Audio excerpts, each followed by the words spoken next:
Bonjour à tous et bienvenue. Tout le monde en parle. La presse, les réseaux sociaux, entre amis, en France ou à l'étranger, le potentiel rachat de l'Olympique de Marseille est presque devenu en 2 semaines le sujet numéro 1 de conversation. Alors ce tohu-bohu médiatique, il a été provoqué et ça a d'ailleurs parfaitement réussi. Rendez-vous compte aujourd'hui, vous avez des débats quotidiens et chacun y va de sa petite théorie. Alors nous, on va rester sur du factuel et cette vidéo elle fait suite à une précédente avec ce potentiel rachat que j'avais corrélé à celui de Newcastle de par l'origine des fonds qu'on disait venir d'Arabie Saoudite. Et comme toutes les investigations que j'ai pu mener, notamment celles qui occupent encore l'essentiel de mes journées concernant les abus sexuels commis par le président de la Fédération haïtienne de foot, qui a d'ailleurs été suspendu, je le rappelle, 90 jours par la FIFA en attente de l'enquête définitive, et ben je garde une trace de tous les intervenants, que ce soit audio ou écrit.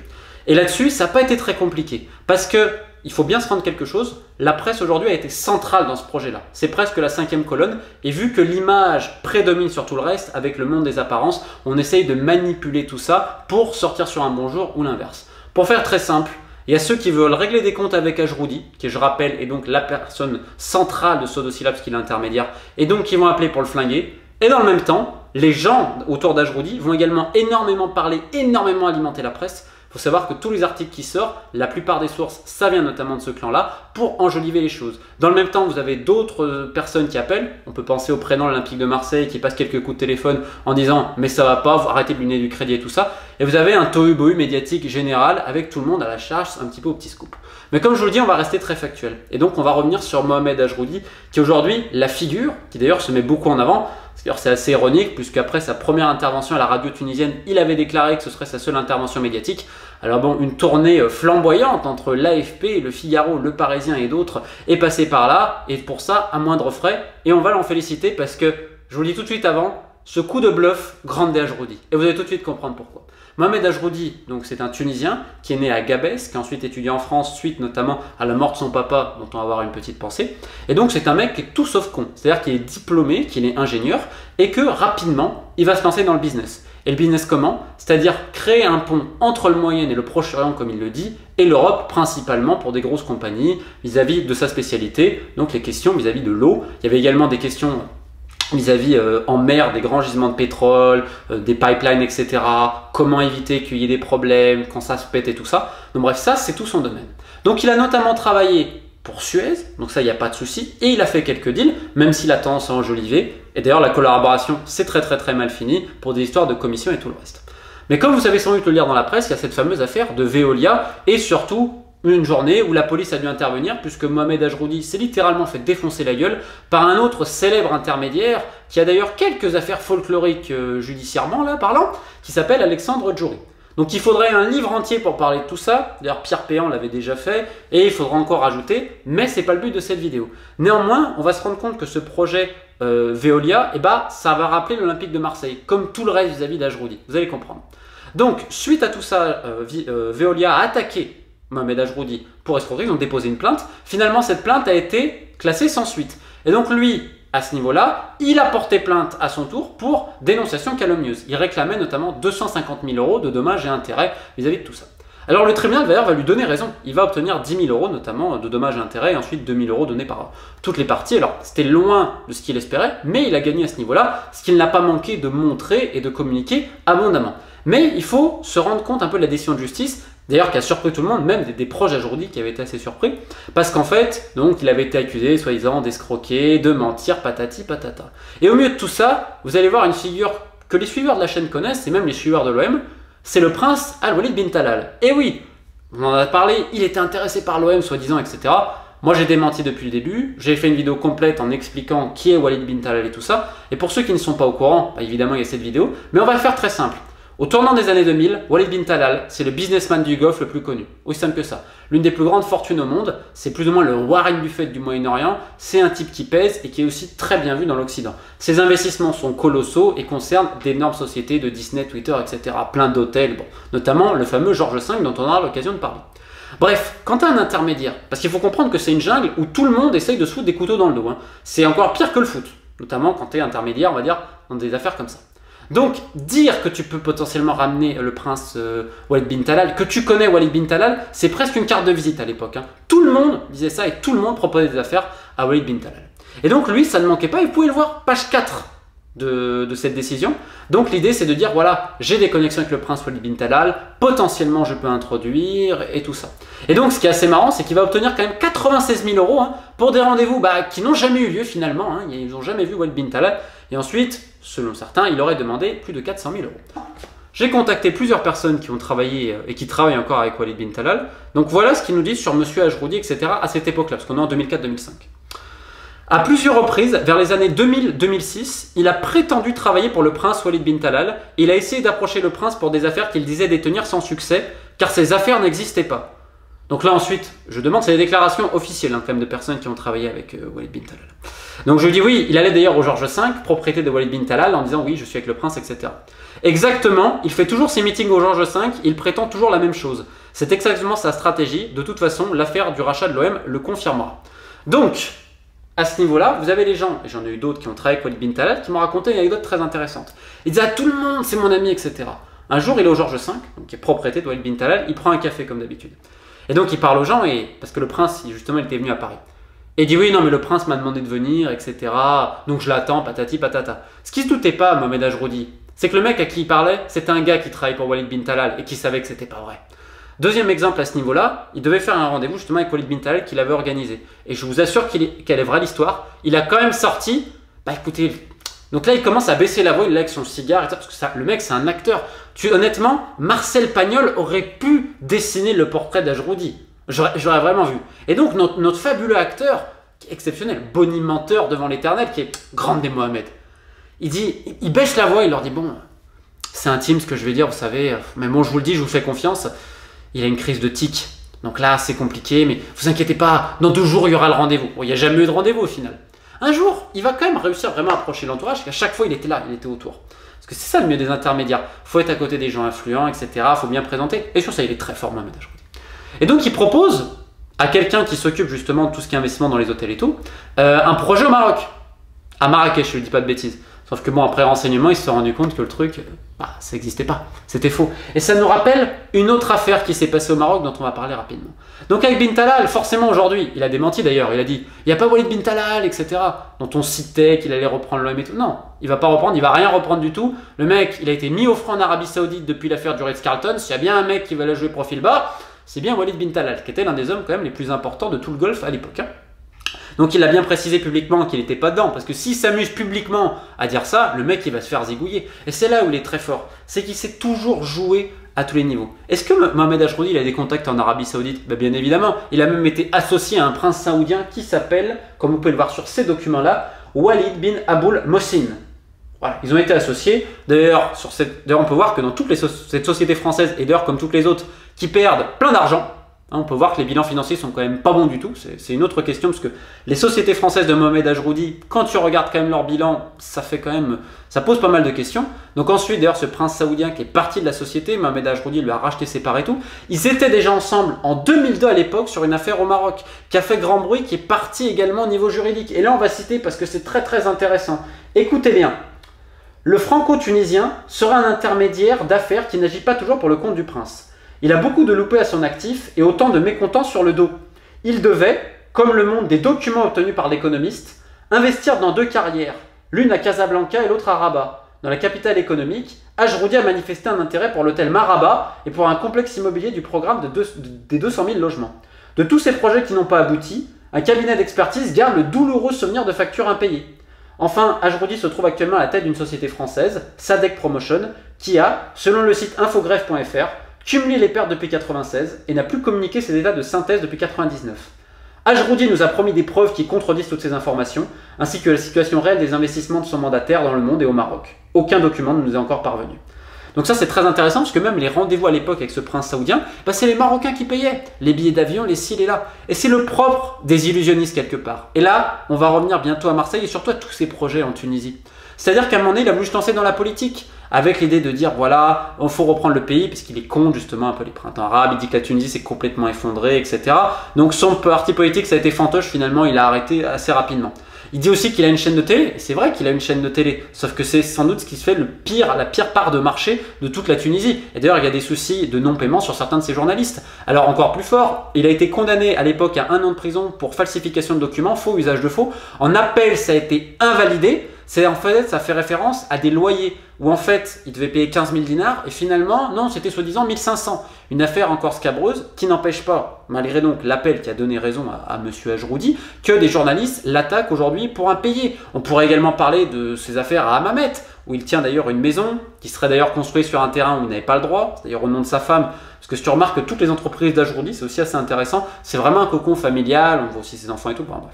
En tout cas, ces affaires en Tunisie, c'est au nom de sa femme. Et donc, vu qu'il est vers Hammamet, il y avait le club de hand à côté, le club de foot, où à un moment donné, il a été sponsor, il avait promis des grands trucs, il a financé un peu, finalement, il n'y a pas eu grand chose. Il devait financer un club de basket, finalement, ça s'est pas fait. À un moment donné, il s'est rapproché du club africain, qui est un club mythique en Tunisie, et qui donc est aussi une belle promotion politique. Bon, finalement, ça s'est pas fait. Finalement, il va récupérer le Stade Gapsien, le club de sa ville, il fait un an, il tombe en D2 pour impayé parce qu'ils ont pris des points de pénalité.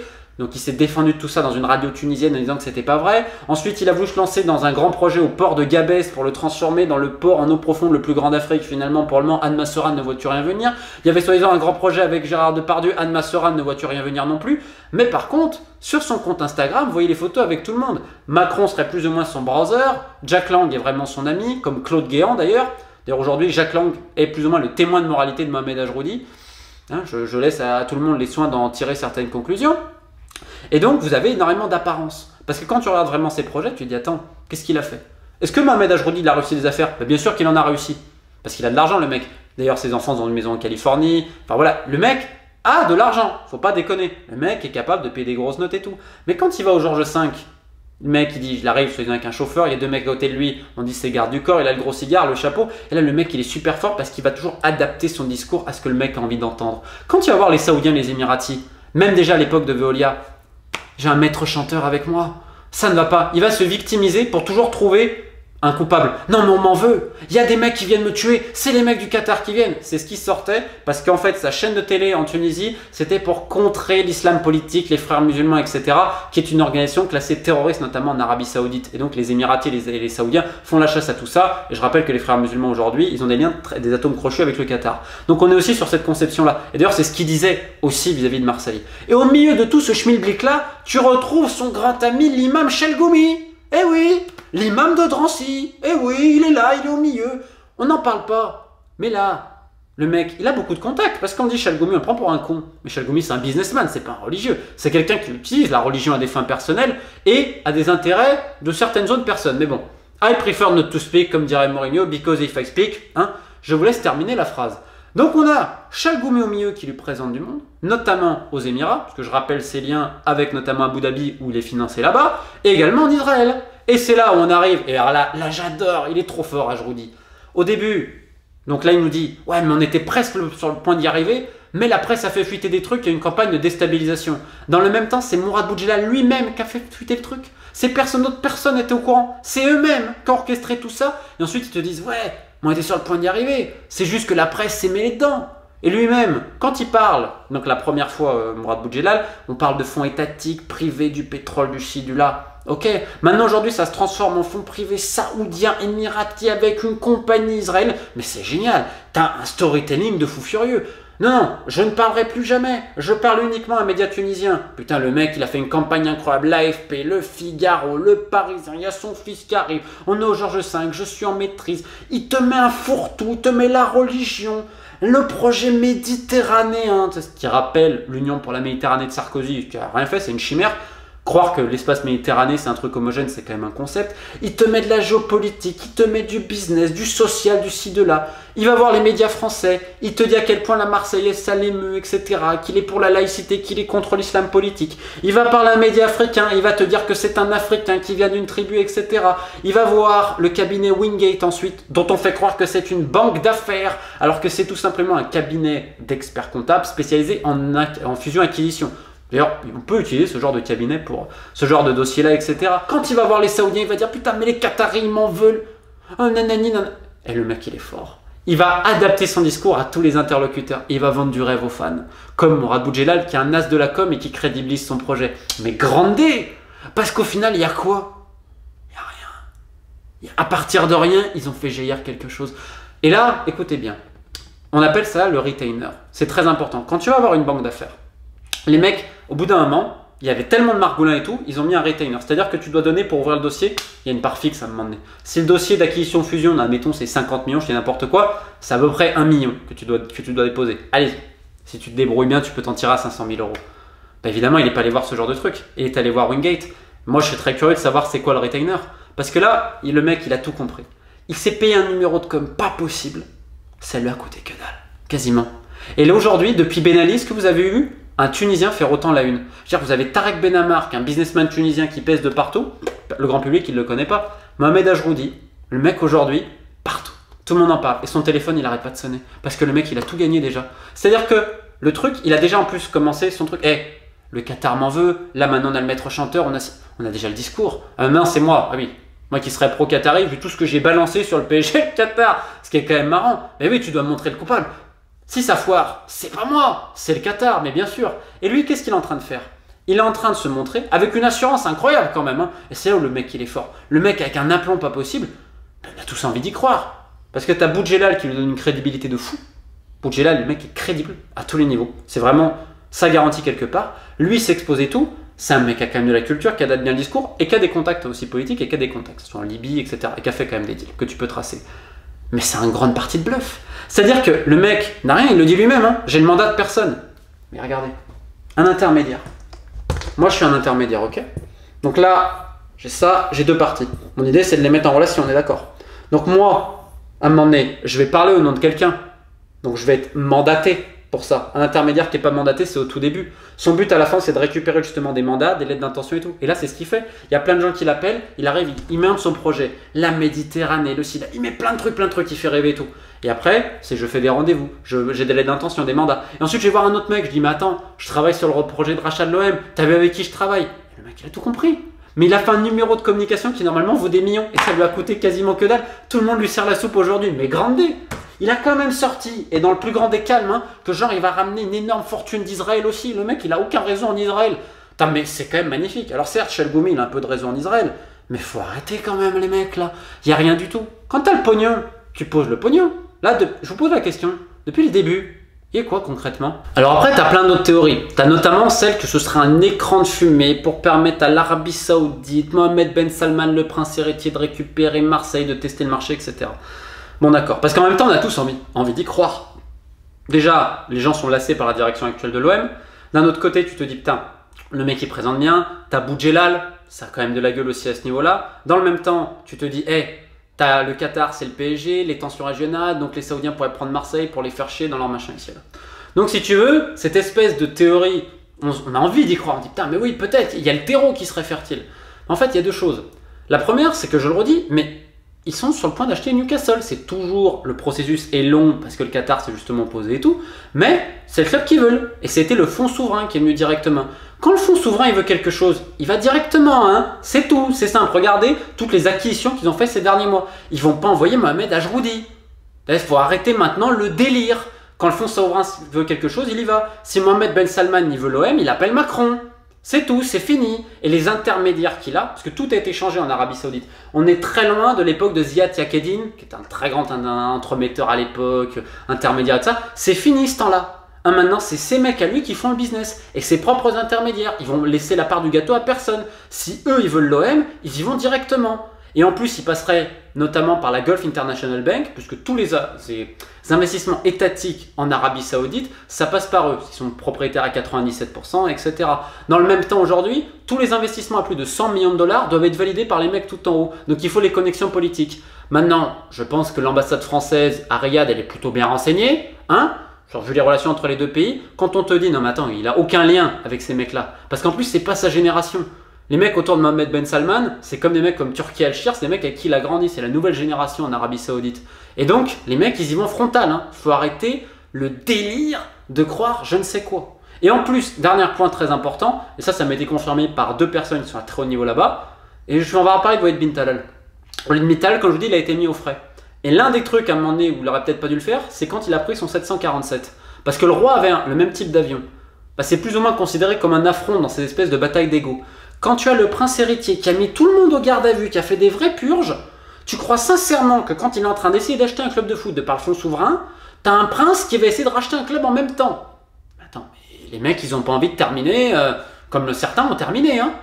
Donc, cette théorie-là, elle est complètement fumeuse. Si jamais Newcastle ça se fait pas, etc., ou que les Saoudiens ils ont envie de racheter l'OM, ils vont pas utiliser le playboy de Gabès avec son grand cigare. On va être sérieux 2 minutes, les gars. Bref, c'est le grand bluff. Et au final, cette affaire, c'est une parmi tant d'autres dans le milieu du foot. C'est juste qu'elle est plus médiatique parce que c'est l'Olympique de Marseille. Et ce milieu des intermédiaires, c'est logique. Tu essayes plein de projets, pharaoniques ou non. Il y en a certains qui vont balancer plein de pièces en l'air et ils espèrent qu'il y en a une qui tombe dans le chapeau parce que ce sera largement suffisant. On pourrait juste se poser la question, parce que parmi les leviers utilisés dans cette affaire-ci, il y a celui de la presse et savoir si une partie de la presse française est consciente ou non qu'elle a quand même particulièrement favorisé Mohamed Ajroudi. Mais encore une fois, je lui tire mon chapeau, grande Ajroudi, grande Indiana Jones de Gabès. Et j'ai quand même juste un petit regret, c'est que Marcel Pagnol ne soit pas avec nous parce que je suis persuadé que ça leur a inspiré quelques trucs. Même si j'imagine déjà un peu le titre de l'ouvrage, comment on a vendu du rêve aux gens pour au final se retrouver avec des mirages.